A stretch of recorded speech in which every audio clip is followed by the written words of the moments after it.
Dans un couple, ce qui fait beaucoup de dégâts, c'est la méconnaissance de soi, de la méconnaissance de son fonctionnement et du fonctionnement de l'autre.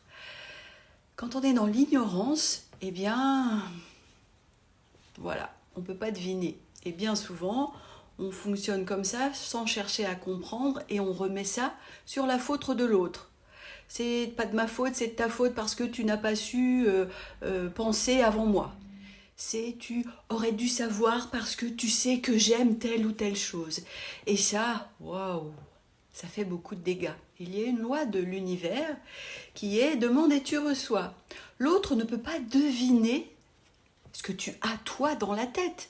Donc, si tu fais des suppositions que l'autre sait que toi tu veux faire telle ou telle chose ou tu aimes et qu'il ne t'a pas accordé telle ou telle chose, bah là tu vas droit dans le mur.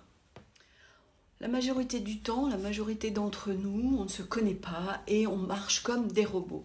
Et on a des croyances qui vont nous limiter, qui vont nous empêcher de vivre ce qu'on veut vivre. On veut tous le grand amour, on veut tous être heureux, mais voilà, dans ton inconscient, il y a des croyances limitantes qui tournent en boucle et qui vont t'empêcher de vivre le grand amour que tu souhaites. Je vais te donner 3 croyances limitantes et tu me diras en commentaire si toi ça te parle. Donc, souvent, on pense que l'amour c'est censé être facile. Grave erreur. L'amour, c'est pas facile. L'amour, ça se cultive chaque jour parce que on fonctionne tous différemment, on a tous des besoins différents. Donc, du coup, c'est pas facile. À nous de nous adapter à l'autre et aux situations qui se présentent. Tu peux aussi avoir cette croyance qu'un couple heureux ne se dispute jamais. Grave erreur. Pour pouvoir avancer en couple, on a besoin de ne pas être d'accord pour pouvoir communiquer avec bienveillance, pour pouvoir exposer chacun son point de vue parce que nous n'avons pas tous les mêmes perceptions. Donc, quand on se dispute, ça nous aide, ça nous permet d'avancer. Je ne suis pas en train de te dire qu'il faut tout le temps vous disputer, non, non, non, non. Mais quand le désaccord arrive, eh bien, c'est normal.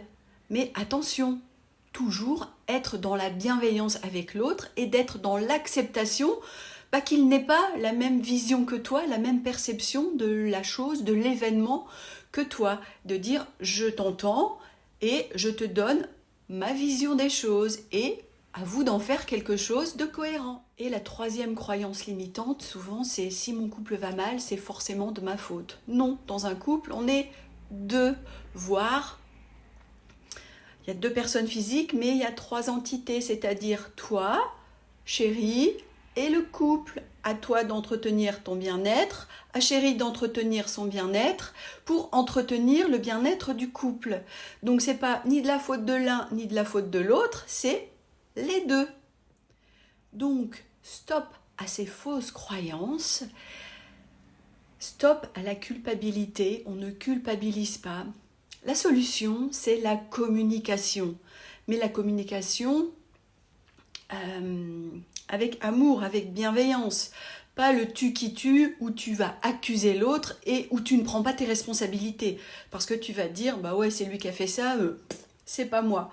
Non, non, non, non, c'est pas ça du tout.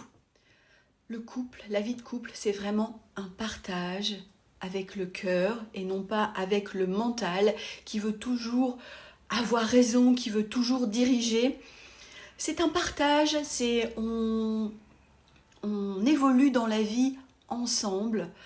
Et si on n'a pas les mêmes points de vue, c'est ok.